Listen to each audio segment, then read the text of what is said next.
Of all the creatures of the sea, the shark is one of the most familiar, yet one of the most mysterious. To get facts on sharks, biologists in Marine Land of the Pacific asked me to make a documentary film on these creatures in action and to test various chemical shark repellents. I chose a shark-infested area of the Caribbean for our work.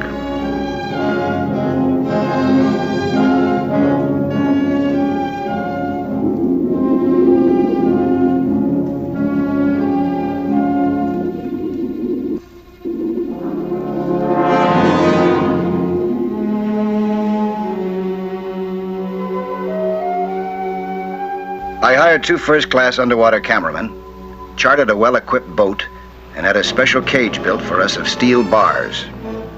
From it, we could photograph and study sharks with little danger. The captain was a diver himself and knew the Caribbean well. The weather was ideal, but there was one big problem, and I couldn't do a thing about that. Her name was Lucille, and she was, well, let's say that she was a little absent-minded. She kept forgetting that she was the captain's wife.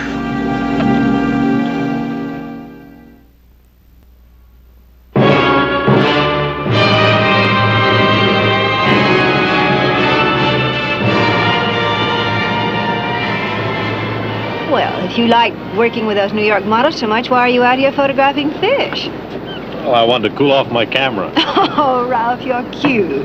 You noticed that too, huh? You know, I always wanted to be a model. Do you think that I can... Oh! Are you having fun, Kudner? Oh, now look, you Red, keep what? out of this. Look, she was just losing her balance. I was only trying to help her. Yes, I saw that. Now you keep your hands off my wife. Easy, Dad. I was only trying And don't you call me Dad. Why not, Dad? Cutler, get your diving gear on. We're going down. Oh, look, she was just losing her balance, and I tried to help her. This hothead comes in and starts popping off. It's his boat. Go on.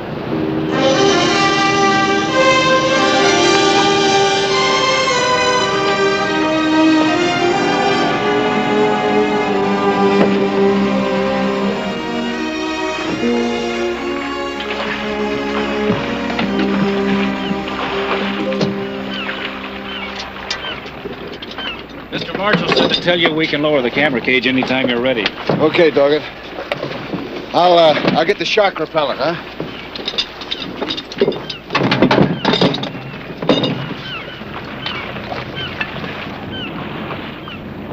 Oh, my. Could I see you for a minute? Oh, I'm sorry. They're waiting for me. We're going down the cage now. You're always so busy. I heard you talking to Delmar about that book on underwater photography. The one you took the pictures for. Yeah? But it sounds fascinating. Could I see it? Sure, I'll get it for you. I'll be right out, Mrs. Marshall. It's Lucille, remember?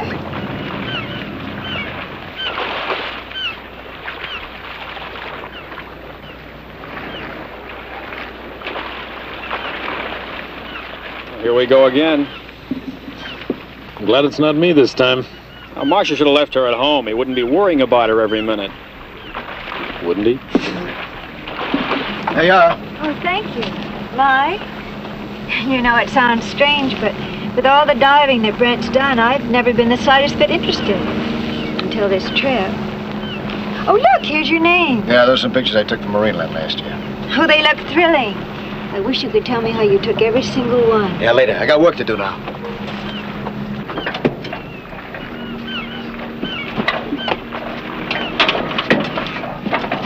Hey, I got the repellent. Be sure you wait now until Delma takes some footage of the sharks attacking the bait, huh? I'll give you the signal. All I have to do is slash that bag and shake the cupric acetate out towards the sharks, huh? Gotcha. Hey, give me a hand in my tank there, boy. Yeah. Kind of close quarters here. Closer down below. Marshal! Yeah? Okay. Lower the cage to 40 feet. Over the side. Joe!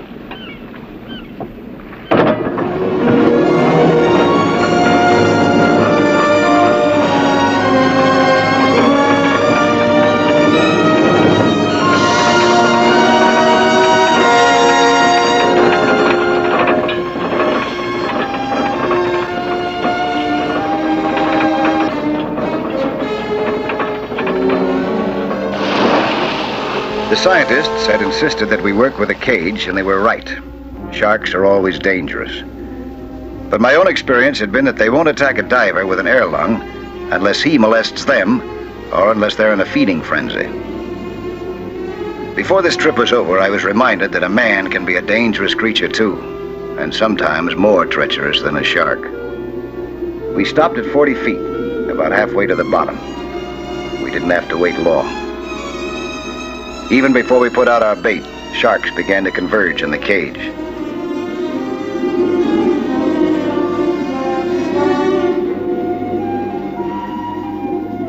They circled us warily. As I expected, they were very cautious.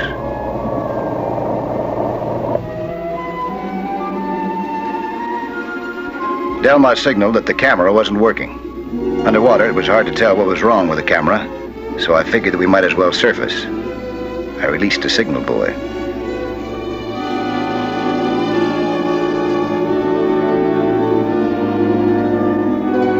Nelson ought to finish up around here about noon. Then we can head east for the deep water stuff. That'll put us ahead of schedule. The quicker we finish this job, the better I'll like it. Hey, trouble! Haul him up.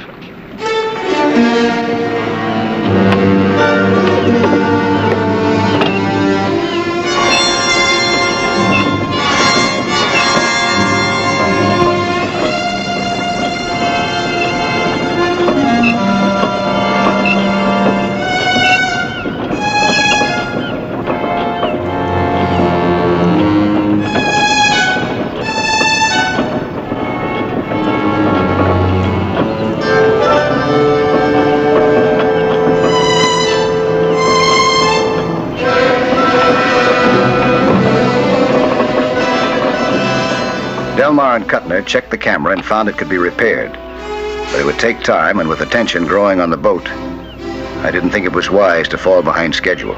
It's going to take him 2 hours to fix the camera. Hey, how far is it to that deep water trench? About a 3-hour run. Oh, brother. Maybe we can take all the tests in that deep water. Let's get underway. Okay.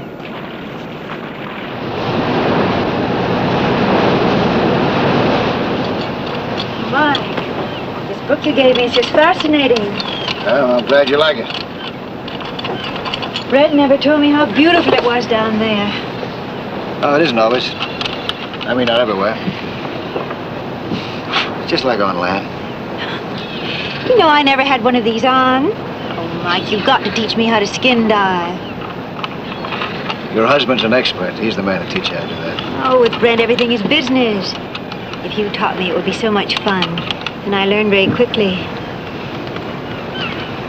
Yeah, well, we'll be shooting in shallow water in a few days. Maybe then, huh? Well, if I try on the equipment now, I'll be ready when we get to shallow water. My goodness, this is heavy. Oh, you need help to put it on. Yes, I do. No, that's not right. Like this. Put your arm. Yes. There. It really is heavy. Lucille, what do you think you're doing? Get that thing off your back. Wait a minute. You, get back in the cabin. Pretty rough treatment for my tank, don't you think? Look, Nelson, if my wife wants to learn anything, I'll teach her, huh? Oh, you had no reason to blow off steam. Huh? No. You keep away from my wife, do you understand? Are you serious? I'll show you how serious I am.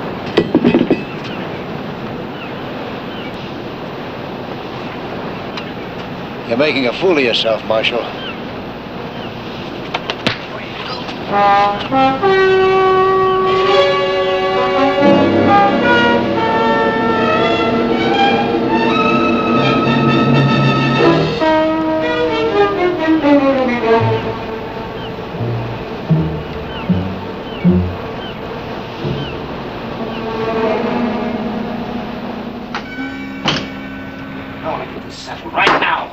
What do you mean? I mean Mike Nelson. Oh, Mike Nelson doesn't mean a thing to me. All right, then it's Cutner. Cutner or that other cameraman. Every time I look up, there's some guy hanging around you, and you let him. Yeah, I know. I know what this is going to be. Exactly like it was last year in San Juan. All over again, isn't it? Isn't it? Fred, you're hurting me. Leave me alone. Oh, Lucille. Lucille, why do you do this to me? I'm gonna leave you, Brent. It's Mike Nelson's book. Where did you get that? He gave it to me. Did you hear what I said? I'm gonna leave you. I'm sick of you and your snooping and hanging around in a stinking boat. And when we get back to port, I'm gonna leave you for good. I bet you wish you could do that to Mike Nelson. I'll take care of Mike Nelson.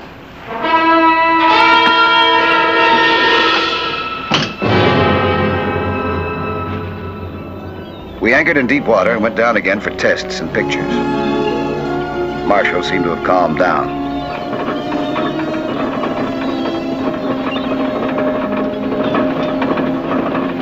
I told Marshall to lower us 60 feet and then haul us up in exactly half an hour. Below us was an uneven bottom, in the deep places nearly a half a mile down.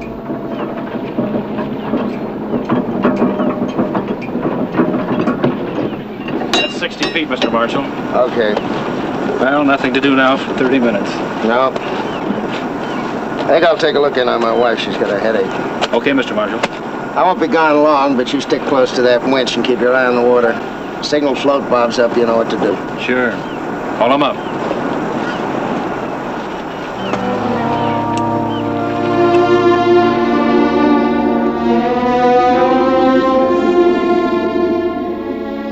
Down in the cage, we didn't know that Marshall had left the deck for a dive. Even if we had, we wouldn't have thought about it. We were too absorbed in our work.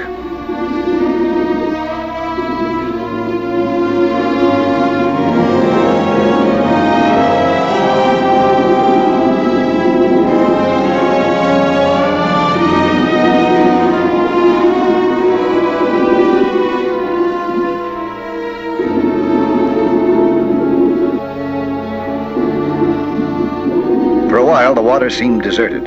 Then I saw a flash in the distance. Shark. I alerted Delmar.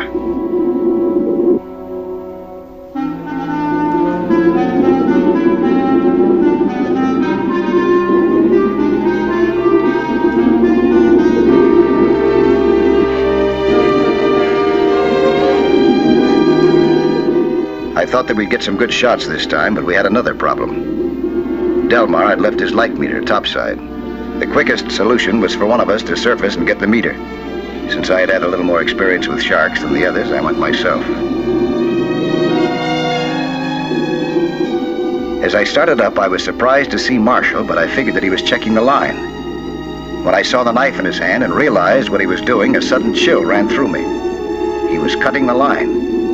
If that cage dropped, it could fall a half a mile. The pressure would kill Delmar and Cutner in a few seconds. I had to stop Marshall.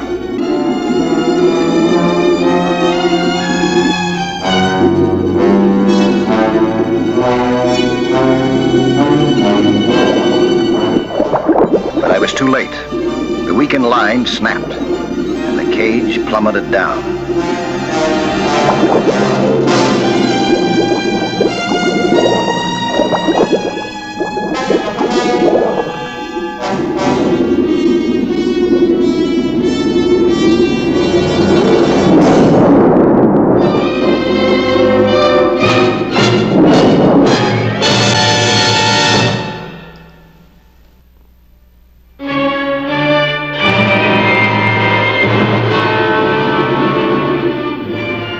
Marshall, crazy with jealousy, had cut the line to our cage. By a stroke of luck, it came to rest on a shelf about 150 feet down, instead of plunging to the bottom of the trench, a half a mile below. Delmar and Cutner didn't seem to be injured, but the doors were sprung and they couldn't get out. And they couldn't last long under that pressure, even if they had enough air.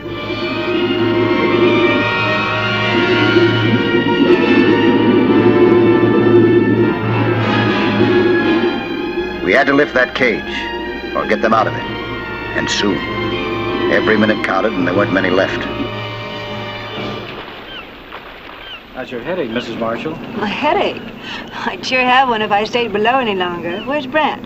I think he's in the cabin. I'll take a look for you. Thank you.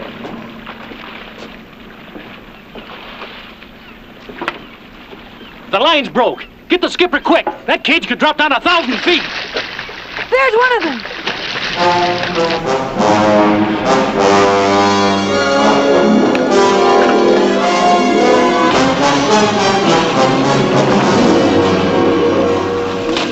I came up as fast as I could. When I reached the surface, I found Marshall floundering there, still dazed and winded from our struggle.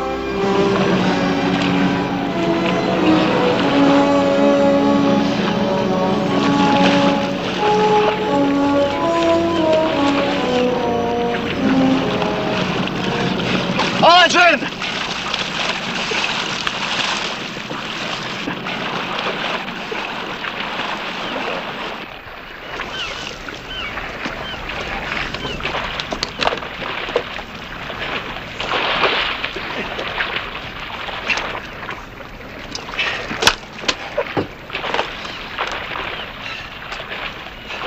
How about the others? They're trapped in a cage in the bottom. They're dead ducks. Maybe not. Maybe not. They're on a shelf. 150 feet down. 150? Could have been 2,000. The whole cage is sprung. They can't get out. You gotta rig up another block and fall. I haven't got enough heavy line to reach that deep. The weight would snap it right off. Well, what was he doing down there? Get out of the way and keep quiet. Now listen, Marshall. Delmer and Cutner are in that cage 150 feet down. They're still alive? Yeah. But they won't be for long if we don't find a way to get that cage up. Yeah, but 150 feet. I know. But you put them there, and you better find a way to get them up. What do you mean? He cut the line. How could you do a thing like that?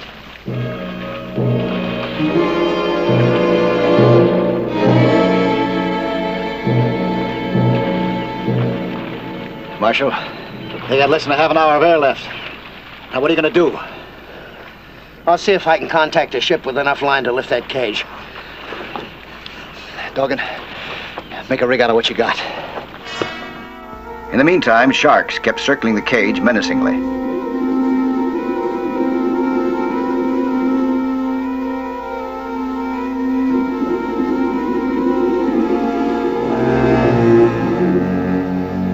For Delmar and Cutner, the shark cage had become an underwater prison. It's a freighter on its way, but it won't be here for 2 hours. You got an underwater cutting torch aboard. Yeah, but we haven't got any acetylene tanks. Got a hacksaw, that'll cut through those bars. You ought to be good at that sort of thing. On account of you, I tried to kill 3 men. Dorgan, get me a couple of hacksaws. I'm going down with Nelson. Hold it, Doggin. What's the deepest you ever dove? 90 feet, but I can make 150. Maybe. But working in that depth is something else. We couldn't last long enough under that pressure to cut through the bars. Well, we've got to try it. It's the only thing we've got. Yeah, we'll never be able to pick it up with that light line I rigged. If we can. Get all the life preservers, life rafts, everything that we got aboard that floats, and we'll wrap them in a cargo net and sink them with weights down to the cage. Say, that might work. We just might get enough buoyancy. Yeah, we might. Come on. Let's get to work.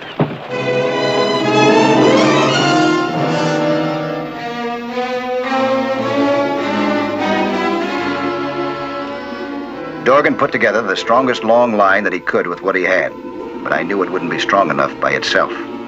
Even in water, 3,000 pounds of steel needs a lot of lifting, and the improvised line couldn't lift more than about 1,500. Our only hope was to buoy up the cage enough to make it lighter. We swam down with nets full of all kinds of things that float.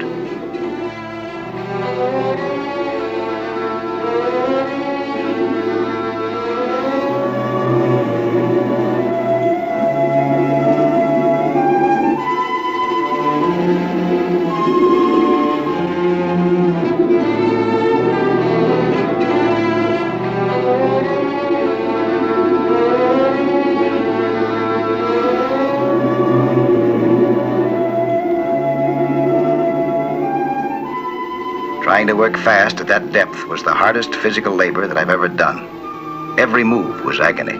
We were counting most of all on the inflatable life rafts. Our last hope. It seemed a slim chance, but when lives are at stake, you try anything.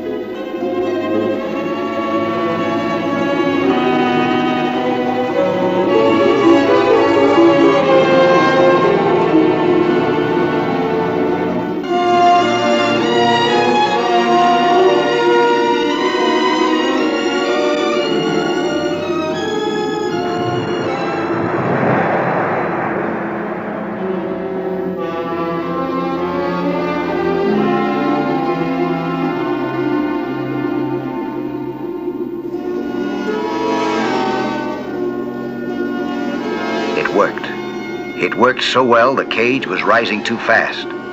There wouldn't be enough time to decompress coming up, and too rapid an ascent would be fatal. But Marshall and I added our weight, and it slowed down.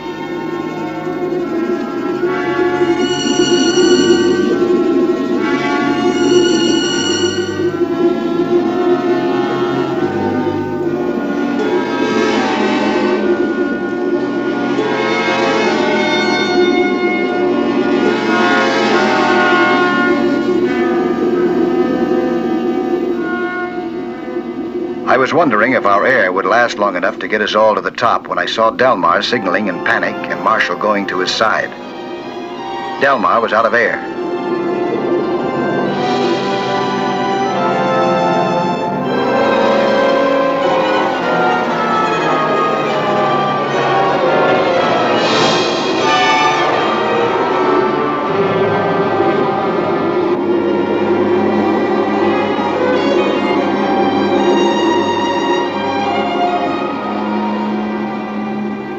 Then I thought the pressure must be getting me because I saw Marshall take off his diving lung and give it to Delmar.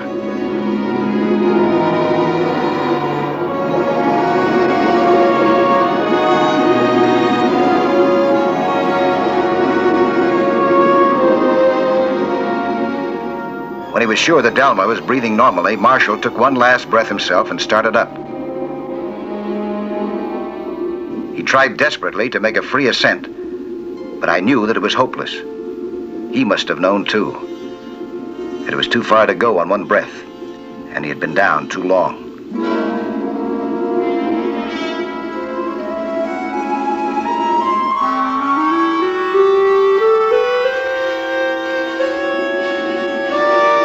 As he shot up, the air in his lungs expanded and burst them.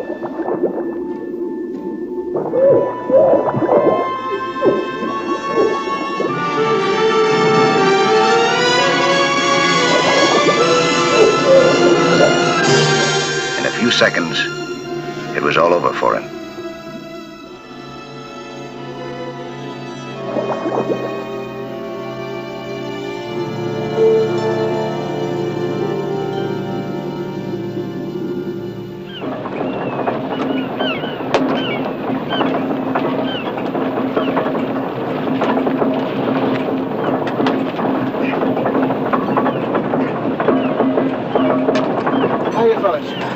Okay.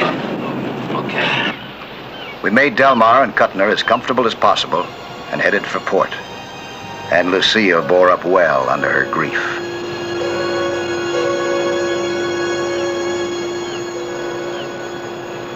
Just can't figure out why Brent would do a crazy thing like that. Well, maybe he figured he had a good reason. Here he was practically safe, and he goes and gives his air bottle to Delmar. Just don't understand it. You never will.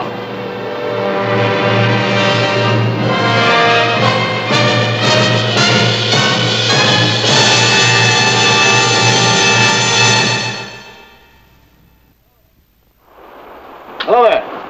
I'm Lloyd Bridges. Skin diving is fun and adventure for young and old, but it can be dangerous. So know the sport well and don't take any chances.